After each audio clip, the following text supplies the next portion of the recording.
Start होता है, हमें मूवी का मेन कैरेक्टर सियोंग दिखाया जाता है और उसकी बेटी का बर्थडे होता है। इसीलिए सियोंग की मदर उसे कुछ पैसे देती है ताकि वो अपनी बेटी को डिनर पर ले जा सके। लेकिन अब सियोंग को और पैसों की जरूरत होती है, तो इसीलिए वो अपनी मदर का एटीएम कार्ड चुरा लेता है। इसके बाद वो अपनी मदर के सारे पैसे चुरा लेता है और पैसों को वो लगा देता है हॉर्स राइडिंग में, और इस गेम में वो 4 मिलियन वॉन जीत जाता है। अब सियोंग ने एक कंपनी से बहुत सारे पैसे उधार ले रखे थे, तो इसीलिए वही लोग उसके पीछे पड़ जाते हैं। इसके बाद वो सियोंग को पकड़ ही लेते हैं और वो उसे काफी मारते हैं। और जब सियोंग उनके पैसे लुटाने के लिए अपने पॉकेट्स चेक करता है, तो वो देखता है कि उसके पास तो पैसे हैं ही नहीं, यानी वो वाले पैसे जिसने हॉर्स राइडिंग में जीते थे। और तब उसे याद आता है कि जब वो इन लोगों से बचकर भाग रहा था तो वो एक लड़की से टकरा गया था, तो जरूर उसी लड़की ने ही उसकी जेब काट ली। अब क्योंकि सियोंग के पास पैसे तो होते ही नहीं, तो इसीलिए वो लोग उसे 1 महीने का और टाइम देते हैं जिसमें कि वो उनके पैसे लुटा दे। इसके बाद सियोंग कुछ पैसों का अरेंज करता है और अपनी बेटी को डिनर पर ले जाता है। इसके बाद सियोंग जल्दी से स्टेशन पर पहुंचता है, लेकिन अनलकीली उसकी ट्रेन तो मिस हो गई थी। और जब सियोंग वहां पर बैठकर ट्रेन की आने का वेट कर रहा था कि तभी अचानक से उसके पास एक आदमी आता है, और ये अननोन पर्सन था, यानी सियोंग उसके बारे में कुछ नहीं जानता था। फिर वो अननोन पर्सन सियोंग को कहता है कि मैं तुम्हारे साथ एक गेम खेलना चाहता हूँ। वो सियोंग को कहता है कि अगर तुम इस गेम में जीत गए तो मैं तुम्हें 1 लाख वॉन दूंगा। तब इतने सारे पैसों का सुनकर सियोंग ये गेम खेलने के लिए एग्री हो जाता है। इसके बाद सियोंग काफी मार खाने के बाद ये गेम जीत जाता है, यानी वो 1 लाख वॉन हासिल कर लेता है। इसके बाद वो अननोन पर्सन सियोंग को एक कार्ड देता है, ये कहते हुए कि अगर तुम और पैसे जीतना चाहते हो तो इस कार्ड पर जो नंबर लिखा हुआ है उस पर कांटेक्ट करना। इसके बाद सियोंग जब अपने घर जाता है तो उसकी मदर उसे कहती है कि तुम्हारी बेटी अगले साल अपने स्टेप फादर के साथ यूएस में शिफ्ट हो रही है। यहाँ पर हमें ये पता चलता है कि सियोंग की डिवोर्स हो गई है और उसकी वाइफ ने दूसरी शादी भी कर ली है। लेकिन सियोंग कभी भी ये नहीं चाहता था कि उसकी बेटी उससे दूर जाए, लेकिन उसे बहुत सारे पैसे चाहिए होते हैं अपनी बेटी की कस्टडी वापस लेने के लिए, तो इसीलिए सियोंग उस कार्ड वाले नंबर पर कॉल करता है। इसके बाद सियोंग को एक गाड़ी में लाया जाता है जहाँ पर और भी लोग थे, लेकिन फिर उन सारे लोगों को बेहोश कर दिया जाता है। और जब उन सब लोगों की आंख खुलती है तो वो खुद को एक फैसिलिटी में पाते हैं जहाँ टोटल 456 लोग थे, और वो वहाँ पर एज अ प्लेयर थे क्योंकि उन सबको एक यूनिफॉर्म भी पहनाया हुआ था। इस फैसिलिटी का होस्ट यानी लीडर एक आदमी था जो कि फ्रंट मैन था वहाँ पर, और वो सब पर नजर रख रहा था। अब यहाँ पर एक कॉमन चीज थी कि जितने भी लोगों को वहाँ पर लाया गया था उन सब ने कर्जे लिए हुए थे बहुत ज्यादा। सियोंग वहाँ पर प्लेयर नंबर 1 से मिलता है जो कि एक बूढ़ा आदमी था। उस बूढ़े आदमी को ब्रेन ट्यूमर था, यही वजह थी कि वो यहाँ पर आया था क्योंकि उसकी लाइफ तो वैसे भी खत्म ही होने वाली थी। इसके बाद वहाँ पर 2 प्लेयर्स जिनमें लड़की का नाम सैब्यूक और लड़के का नाम जेंग होता है, उनके बीच फाइट होती है। अब यहाँ पर सैब्यूक वही लड़की थी जो सियोंग के पैसे लेकर भाग गई थी, यानी उसी ने उसकी जेब काटी थी। सियोंग तो उसे देखते ही पहचान लेता है, इसीलिए वो अपने पैसे मांगने के लिए उसके पास जाता है। तभी वहाँ पर कुछ गार्ड्स आ जाते हैं जिन्होंने पिंक कलर का यूनिफॉर्म पहना था और उनके फेस अच्छी तरह से कवर्ड थे। गार्ड्स उन सभी प्लेयर्स को बताते हैं कि तुम्हें यहाँ पर टोटल 6 गेम्स खेलनी होंगी और जो इस गेम का विनर होगा उसे बहुत सारे पैसे मिलेंगे।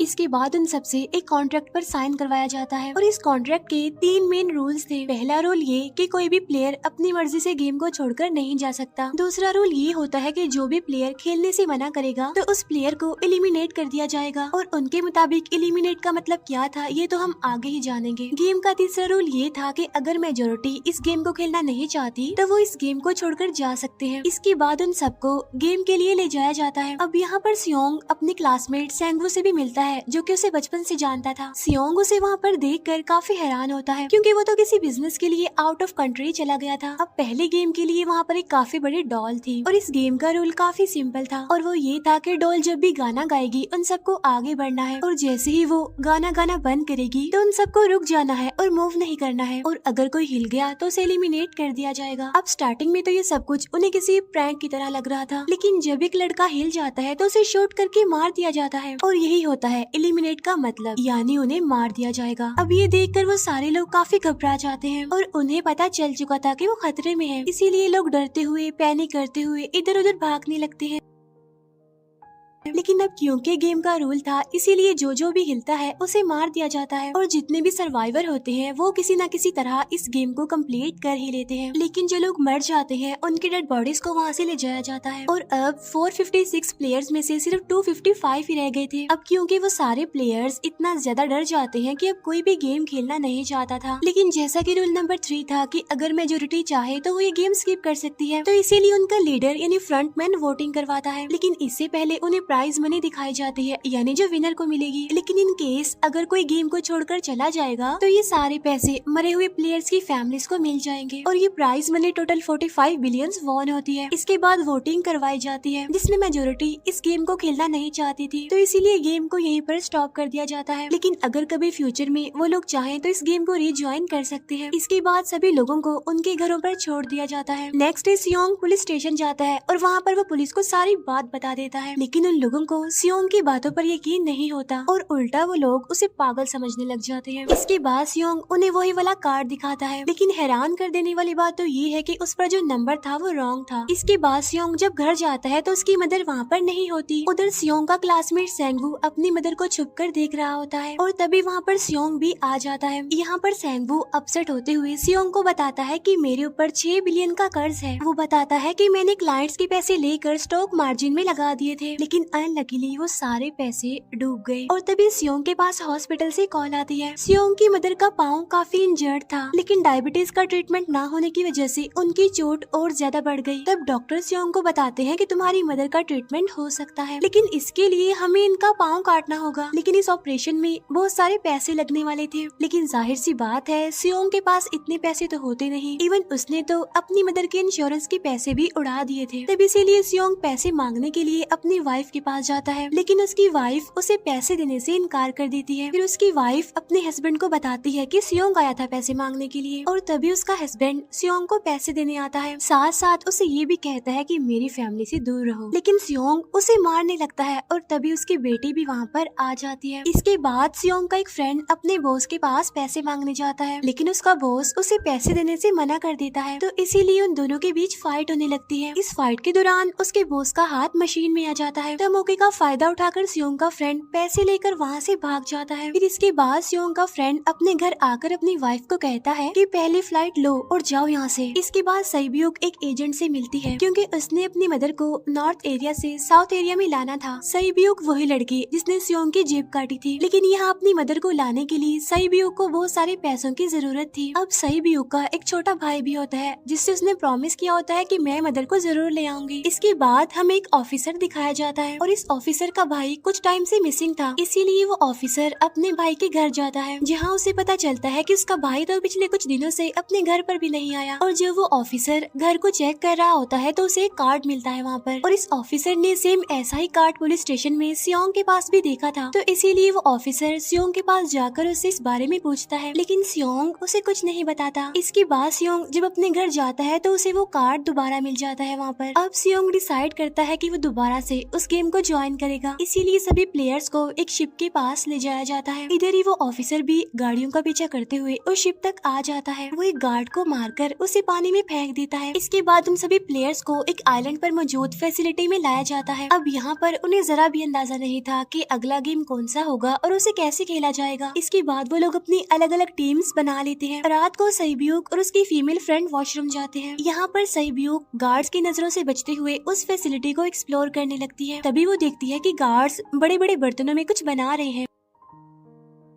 लेकिन अब क्योंकि गार्ड्स को शक हो जाता है तो ये गार्ड वॉशरूम्स को चेक करने के लिए आता है, लेकिन तब तक सईब्यूक वापस आ चुकी थी। इसके बाद सईब्यूक अपनी फीमेल फ्रेंड को सारी बात बता देती है जो उसने देखा था, लेकिन यहाँ पर सेंगवू उन दोनों की बातें सुन लेता है और वो इस बारे में सईब्यूक से पूछता है, जिस पर सईब्यूक बताती है कि वो बड़े बड़े बर्तनों में कुछ पका रहे थे। इसके बाद उन सभी प्लेयर्स को प्ले ग्राउंड में लाया जाता है, जहाँ पर उनके सामने 4 शेप्स थी। 4 शेप्स में से उन्होंने किसी एक शेप को चूज करना था। अब यहाँ पर सेंगवू को पता चल जाता है कि गेम क्या है और क्या करना है हमें। सेंगवू सियोंग को बताता है कि सबने अलग अलग शेप्स को चुनना है। इसके बाद उन सभी को एक छोटा सा बर्तन दिया जाता है जिसमें की शेप्स बनी होती हैं। अब गेम उनकी ये होती है कि उन्होंने किसी तरह उस शेप को बाहर निकालना है बगैर डैमेज किए, लेकिन अगर शेप जरा से भी खराब हो गई तो उन्हें एलिमिनेट कर दिया जाएगा, यानी मार दिया जाएगा। अब यहाँ पर सेंगवू तो इजिली उस शेप को निकाल लेता है, लेकिन सियोंग इतना ज्यादा घबरा जाता है कि उसकी हालत खराब होने लगती है, लेकिन फिर वो किसी न किसी तरह करके इस गेम को भी जीत लेता है। इसके बाद उन सबको वापस से रूम में लाया जाता है। अब यहाँ पर 187 प्लेयर्स वापस आए थे, जिनमें से अब सिर्फ 108 ही रह गए थे। इसके बाद उन सबको खाने के लिए ले जाया जाता है, लेकिन खाने की वजह से जैंग की एक लड़के से फाइट हो जाती है, जहाँ पर जैंग उस लड़के को इतना ज्यादा मारता है कि वो मौके पर ही मर जाता है। इधर ही हम देखते हैं कि उन प्लेयर्स में से एक डॉक्टर होता है जो गार्ड्स के साथ मिलकर मरे हुए लोगों के ऑर्गन्स निकाल कर उन्हें चाइनीज को बेचने का काम करता है। इसीलिए जब भी डेड बॉडीज को ले जाया जाता है तो वो डेड बॉडीज को गायब कर लेते हैं, क्योंकि ये सब कुछ एक प्लान के अकॉर्डिंग चल रहा था, क्योंकि ये सारा कुछ फ्रंट मैन से छुप कर हो रहा था। यही वजह थी कि कंट्रोल रूम में भी उन्होंने अपना ही एक आदमी बिठाया हुआ था जो कि उन लोगों की सारी वीडियो फुटेज डिलीट कर देता था, और गार्ड्स तो डॉक्टर को गेम के बारे में पहले ही बता देते थे ताकि वो सरवाइव कर सके। यहाँ पर एक गार्ड उसी प्लेयर डॉक्टर को बताता है कि आज हमने प्लेयर्स को जानबूझकर खाना कम दिया है ताकि वो आपस में लड़ने लगे, जिससे होगा ये कि सारे वीक प्लेयर्स गेम से आउट हो जाएंगे। साथ ही गार्ड डॉक्टर को अपनी अगली गेम के बारे में बता देता है। अब 30 मिनट के बाद वहाँ पर लाइट्स ऑफ होने वाली थी। अब यहाँ पर सैंगवू को पता था कि सियोंग की टीम जरूर कोई उल्टा काम करेगी, इसीलिए वो उस टीम को अपने पास बुलाकर उन्हें रिलैक्स रहने के लिए कहता है। उधर वो जो डॉक्टर प्लेयर होता है वो जैंग की टीम में शामिल हो जाता है। यहाँ पर डॉक्टर जैंग को बता देता है कि अगला गेम क्या होने वाला है। इसके बाद लाइट्स ऑफ हो जाती है और जैंग अपनी टीम के साथ मिलकर बाकी सभी को मारने लगता है। जैंग एक लड़की को मारकर सईब्यू को मारने जाता है, लेकिन तभी सियोंग उसे बचा लेता है। इसके बाद गार्ड्स वहाँ पर आकर उन सभी को रोक लेते हैं और अब टोटल 80 लोग रह गए थे। इसके बाद उन सभी को तीसरे गेम के लिए ले जाया जाता है और यहाँ पर उन्हें 10-10 प्लेयर्स की एक टीम बनाने के लिए कहा जाता है, और वो लोग ऐसा ही करते हैं, अपनी अपनी टीम बना लेते हैं। अब क्योंकि जैंग को अगली गेम के बारे में पहले ही पता होता है, इसीलिए वो सईब्यू की फीमेल फ्रेंड को अपनी टीम में नहीं रखता और वो अपनी टीम में सिर्फ मर्दों को ही रखता है। इसके बाद सैंगवू भी अपनी एक टीम बना लेता है। अब क्योंकि उन्हें एक प्लेयर की जरूरत थी, तो इसीलिए सईब्यू की फीमेल फ्रेंड उनके टीम में शामिल हो जाती है, और ये गेम असल में टग ऑफ वॉर का होता है, यानी उन्होंने अपने सामने वाली टीम को नीचे गिराना था। इसके बाद गेम स्टार्ट हो जाती है और जैंग की गेम बड़ी आसानी से इस गेम को जीत लेती है। इसके बाद बारी होती है सैंगवू की टीम की। तब प्लेयर नंबर 1 यानी वो बूढ़ा आदमी कहता है कि मैंने अपनी जिंदगी में बहुत सारी टग ऑफ वॉर्स खेल रखी है, इसीलिए उन सबको गाइड करता है कि इस गेम को कैसे जीतना है। तो इसीलिए वो लोग किसी न किसी तरह करके इस गेम को जीत जाते हैं। फिर दिखाया जाता है कि 30 मिनट के बाद दोबारा से लाइट्स ऑफ हो जाएंगी, जिस पर सैंगवू उन सबको कहता है कि रेडी रहना। तो इसीलिए वो डिसाइड करते हैं कि एक एक करके हम पहरा देंगे। अब जैंग की टीम में एक से बढ़कर एक चालाक प्लेयर था, तो इसीलिए जैंग को डर होता है कि कहीं उसकी टीम उसे ही साइड पर न लगा दे, यानी उसे ही अपने रास्ते से न हटा दे। दूसरी तरफ डॉक्टर और गार्ड्स मिलकर डेड बॉडी की ऑर्गन्स निकाल रहे होते हैं और इन ऑर्गन्स को डिलीवर करने जाना था गार्ड नंबर 28 एंड 29। तब वो सभी एक डेड बॉडी के बारे में बातें करने लगती हैं, जिसकी सिर्फ एक किडनी थी और वो उसे ज़ॉम्बी कह रहे थे। अब यहाँ पर जो गार्ड नंबर 29 था, यानी जिसने वो ऑर्गन्स डिलीवर करने जाने थे, वो कोई और नहीं बल्कि वो ऑफिसर था जो गार्ड के बेस में वहाँ पर आया था। और ये सब बातें सुनकर उसे शक होता है कि शायद ये लोग मेरे भाई की बात कर रहे हैं, क्योंकि उसकी भी एक ही किडनी थी। इसके बाद नंबर 28 और 29 यानी वो ऑफिसर ऑर्गन को डिलीवर करने के लिए चले जाते हैं। रास्ते में वो ऑफिसर नोटिस करता है कि टनल में तो बॉम्ब लगा हुआ है। तब नंबर 28 उसे बताता है कि जब हम यहाँ से बाहर निकलेंगे तो इस जगह को ब्लास्ट कर दिया जाएगा। अब यहाँ पर वो ऑफिसर नंबर 28 से और इन्फॉर्मेशन लेने की कोशिश करता है, इसीलिए नंबर 28 को उस पर डाउट होने लगता है, इसीलिए वो उस ऑफिसर को अपना फेस दिखाने के लिए कहता है। अब यहाँ पर वो ऑफिसर अपना फेस भी दिखा देता है, साथ साथ वो नंबर 28 पर गन पॉइंट भी कर देता है। साथ साथ वो ऑफिसर उससे एक किडनी वाली आदमी के बारे में पूछता है कि वो कौन है जिसे तुम ज़ॉम्बी कहते थे, जिस पर वो नंबर 28 उससे कहता है कि वो तो एक लड़की थी। अब यहाँ पर नंबर 28 उस ऑफिसर को कहता है कि तुम लीडर के रूम में जाकर सारी इन्फॉर्मेशन देख सकते हो, वहाँ पर सबका डाटा है। ये जानने के बाद वो ऑफिसर नंबर 28 को मार डालता है। उधर वो डॉक्टर गार्ड से अगली गेम के बारे में पूछता है, लेकिन इस बार गार्ड्स को भी अगली गेम के बारे में पता नहीं होता। तब इसीलिए डॉक्टर को गुस्सा आ जाता है और वो एक गार्ड को पकड़ लेता है और उनकी फाइट होने लगती है। इसी फाइट में डॉक्टर उस गार्ड को मार कर वहाँ से भाग जाता है। इसके बाद एक गार्ड भी उसका पीछा करता है और वो दोनों प्लेग्राउंड में आ जाते हैं। यहाँ पर गार्ड डॉक्टर को अपनी बातों में फंसाकर उसे मारने वाला होता है, लेकिन तभी लीडर इन्हीं फ्रंटमैन आकर उसे मार डालता है और बाद में वो उस डॉक्टर को भी मार डालते हैं। साथ साथ इन्हीं वहीं पर नंबर 28 की डेड बॉडी भी मिल जाती है, जिससे इन्हें ये पता चल जाता है कि फैसिलिटी में कोई घुस गया है। उधर वो ऑफिसर लीडर इन्हीं फ्रंटमैन के रूम तक पहुँच जाता है। तब वो चेक करते करते एक ऐसे रूम में जाता है जहाँ पर सबके रिकॉर्ड्स थे और जब वो ऑफिसर रिकॉर्ड चेक कर रहा होता है तो उसे सभी विनर्स की एक लिस्ट मिलती है जिसमें उसके भाई का भी नाम था, यानी वो भी कभी विनर था। उधर सभी प्लेयर्स को फोर्थ गेम के लिए ले जाया जाता है जहाँ पर उन सबको अपना अपना पार्टनर चुनने के लिए कहा जाता है और वो प्लेयर्स करते भी ऐसा ही है, अपना अपना पार्टनर चुन लेते हैं। सहीब्यूक की फीमेल फ्रेंड भी अपना पार्टनर ढूंढने की कोशिश करती है लेकिन कोई भी उसका पार्टनर बनने को तैयार ही नहीं था। इसके बाद सभी प्लेयर्स को 10-10 मार्बल्स दिए जाते हैं। असल में ये गेम ऐसी होती है कि एक प्लेयर को अपने पार्टनर से सारे मार्बल्स लेने होते हैं बगैर कोई जोर जबरदस्ती किए और जो दूसरा पर्सन होगा यानी जिसके पास मार्बल्स नहीं होंगे उसे मार दिया जाएगा। फिर सैंगवू और सियोंग का फ्रेंड ऑड और इवन का गेम खेलते हैं जिसमें कि उन्होंने गेस करना था कि सामने वाले के हाथ में कितने मार्बल्स हैं। अब यहाँ पर सियोंग का फ्रेंड सैंगवू के सारे मार्बल्स जीत जाता है जिसकी वजह से लास्ट में सैंगवू के पास सिर्फ एक ही मार्बल बचता है। अब क्योंकि सैंगवू को पता चल चुका था कि अब वो बच नहीं पाएगा इसीलिए वो सियोंग के फ्रेंड को अपनी बातों में फंसा कर उसे ये यकीन दिलाता है कि अगर हम में से कोई भी हार गया तो हारे हुए लोगों का मैच दोबारा करवाया जाएगा। अब यहाँ पर सैंगवू धोखे से सियोंग के फ्रेंड के सारे मार्बल्स चेंज कर देता है। इसके बाद सैंगवू मार्बल्स लेकर गार्ड को दे देता है और वहाँ से बाहर चला जाता है और जब सियोंग का फ्रेंड मार्बल्स चेक करता है तो वहाँ पर पत्थर होते हैं। उधर प्लेयर नंबर 1 यानी उस बूढ़े आदमी की हालत खराब हो रही थी इसीलिए वो तो इधर उधर घूम रहा था लेकिन सियोंग किसी तरह उसे खेलने के लिए एग्री कर लेता है। अब यहाँ पर वो दोनों यानी वो बूढ़ा आदमी और सियोंग भी इवन ऑड खेलते हैं। अब इनमें से वो बूढ़ा आदमी सियोंग के सारे मार्बल्स जीत जाता है लेकिन लास्ट राउंड में वो बूढ़ा आदमी भूल जाता है कि उसने क्या चूज किया था। तो यहाँ पर सियोंग उसी बातों में फंसा कर उसके सारे मार्बल्स ले लेता है लेकिन यकीन मानिए कि वो बूढ़ा आदमी काफी चालाक था। उसने एक मार्बल अपने पास ही रखा हुआ था और वो दोबारा से इधर उधर घूमने लगता है। अब यहाँ पर सियोंग उसे रिक्वेस्ट करता है कि प्लीज मेरे साथ एक और गेम खेलो ना। तब यहाँ पर वो बूढ़ा आदमी कहता है कि मुझे पता है कि तुमने सारे मार्बल्स धोखे से लिए हैं मुझसे। वो कहता है कि मुझे सब पता था, बस मैं पागल बनने की एक्टिंग कर रहा था।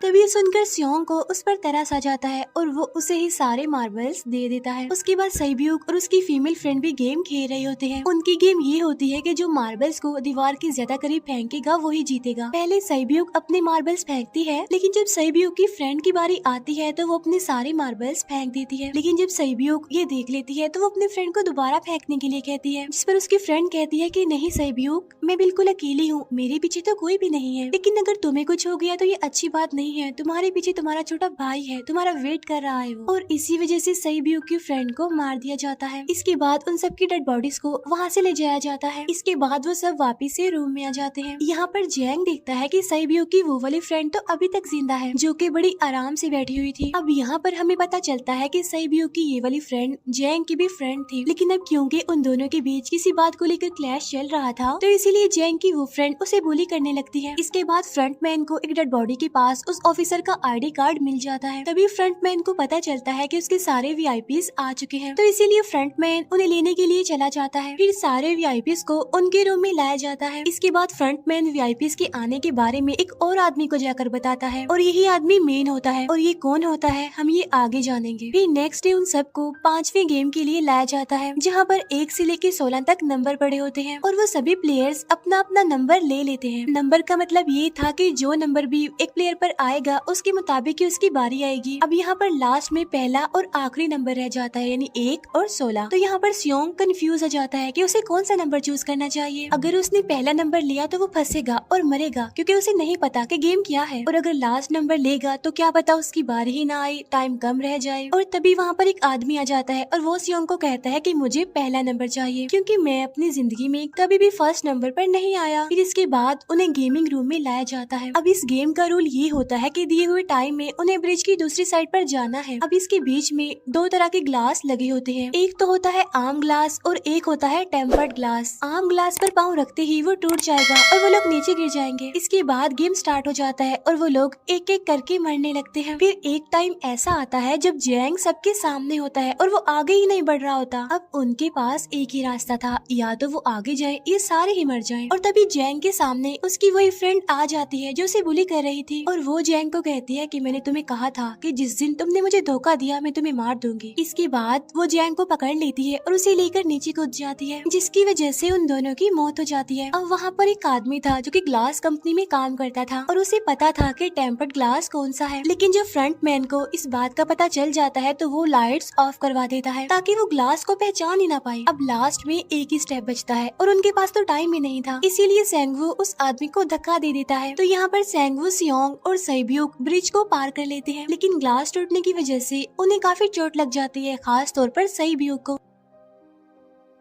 उधर उस ऑफिसर ने एक सर्वेंट को मारकर उसकी जगह खुद ले ली थी। अब एक वीआईपी को उस ऑफिसर पर शक होता है और वो उसे कहता है कि अपना मास्क रिमूव करो, लेकिन वो ऑफिसर कहता है कि ठीक है, लेकिन मैं अंदर जाकर अपना मास्क रिमूव करूंगा। इसके बाद वो ऑफिसर उस वीआईपी को लेकर अंदर चला जाता है। अंदर जाकर वो ऑफिसर उस वीआईपी को बेहोश कर देता है और इस बात का पता फ्रंट मैन को चल जाता है, इसीलिए फ्रंट मैन उसके पीछे जाता है और वो उस ऑफिसर को देख लेता है, इसीलिए वो ऑफिसर वहाँ से भागकर आइलैंड पर आ जाता है। फ्रंट मैन भी उसका पीछा करते हुए वहाँ पर आ जाता है। अब यहाँ पर वो ऑफिसर अपने सीनियर्स को कॉल करने की कोशिश करता है, लेकिन कॉल कट हो जाती है। फिर वो ऑफिसर उन्हें सारे सबूत भेजता है, लेकिन वहाँ पर नेटवर्क नहीं था। इसके बाद फ्रंट मैन ऑफिसर को पकड़ लेता है और उसे उनके साथ चलने के लिए कहता है, लेकिन वो ऑफिसर तो उस फ्रंट मैन पर गोली चला देता है। इसके बाद फ्रंट मैन अपना मास्क उतार देता है तो वो ऑफिसर देखता है कि वहाँ पर कोई और नहीं बल्कि उसका अपना भाई है वो। इसके बाद ऑफिसर का भाई यानी फ्रंट मैन उसे शूट कर देता है और वो जाकर पानी में गिरता है। उधर ग्लास लगने की वजह से सैब्यूक काफी इंजर्ड हो गई थी और उसका बहुत सारा खून भी बह रहा होता है। इसके बाद तीनों सर्वाइवर्स को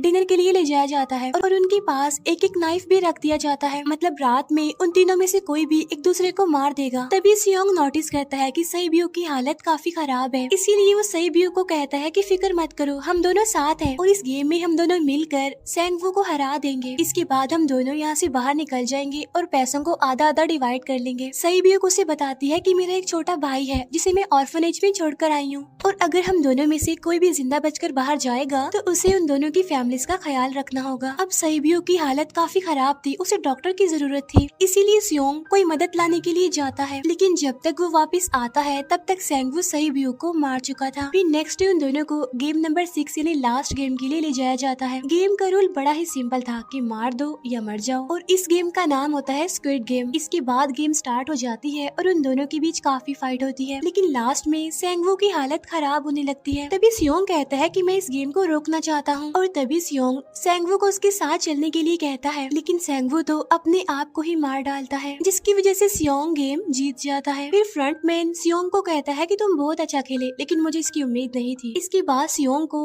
उसके घर पर छोड़ दिया जाता है और उसके पास एक एटीएम कार्ड भी था और जब सियोंग उस एटीएम कार्ड को जाकर चेक करता है तो वो दिखता है कि सारे पैसे उसके अकाउंट में भेज दिए जाते हैं। इसके बाद सियोंग अपने घर जाता है, लेकिन तब तक उसकी मदर की डेथ हो जाती है। इसके बाद हमें 1 साल बाद का सीन दिखाया जाता है जहाँ पर हम देखते हैं कि सियोंग की हालत काफी खराब हो गई है, यानी वो अब काफी नशा करने लग गया है और उसने अब तक उन पैसों को हाथ तक नहीं लगाया। एक दिन एक फूल बेचने वाली औरत सियोंग के पास आती है और वो उसे सेम वैसा ही कार्ड देती है जिसमें एक एड्रेस लिखा हुआ था और फिर सियोंग उस एड्रेस पर जाता है जहाँ पर उसे पता चलता है कि ये सारा किया धरा किसी और का नहीं बल्कि उस बूढ़े का है, प्लेयर नंबर 1 का, और वो अभी भी जिंदा है। यहाँ पर वो बूढ़ा आदमी सियोंग को बताता है कि मैं अपनी लाइफ से बोर हो चुका था और ये सारी गेम मैंने अपने क्लाइंट्स के साथ मिलकर बनाई ताकि मैं लोगों को मरता हुआ देखकर एंजॉय कर सकूं, लेकिन हाँ, हमने किसी को मजबूर नहीं किया था ऐसा करने के लिए और मैंने गेम में इसीलिए पार्टिसिपेट किया क्योंकि गेम देखने से ज्यादा उसे खेलने में मजा आता है। वो कहता है जो पैसे तुम्हारे पास हैं वो मेरे ही हैं और ये कहते ही उस बूढ़े आदमी की मौत हो जाती है। इसके बाद सियोंग सैब्यूक के छोटे भाई के पास जाता है और उसे लेकर वो जाता है सेंगवू की मदर के पास और वो सेंगवू की मदर को कहता है कि इस बच्चे का ख्याल रखना, साथ साथ वो उसे एक बैग भी देता है जिसमें बहुत सारे पैसे होते हैं। इसके बाद सियोंग स्टेशन पर जाता है जहाँ पर उसे वही अननोन पर्सन मिलता है जो कि उसे मूवी के स्टार्ट में भी मिला था। यहाँ पर सियोंग उसका पीछा भी करता है, लेकिन तब तक वो भाग चुका था। फिर सियोंग उस कार्ड वाले नंबर पर कॉल करता है और वो पूछता है कि तुम लोग कौन हो और लोगों के साथ ऐसा क्यों कर रहे हो, क्यों खेल रहे हो लोगों की जिंदगी से। लेकिन आगे से उसे रिस्पॉन्स आता है कि सियोंग, अगर तुमने जिंदा बचना है तो प्लेन में चढ़ जाओ और इसी के साथ ही मूवी यहीं पर एंड हो जाती है।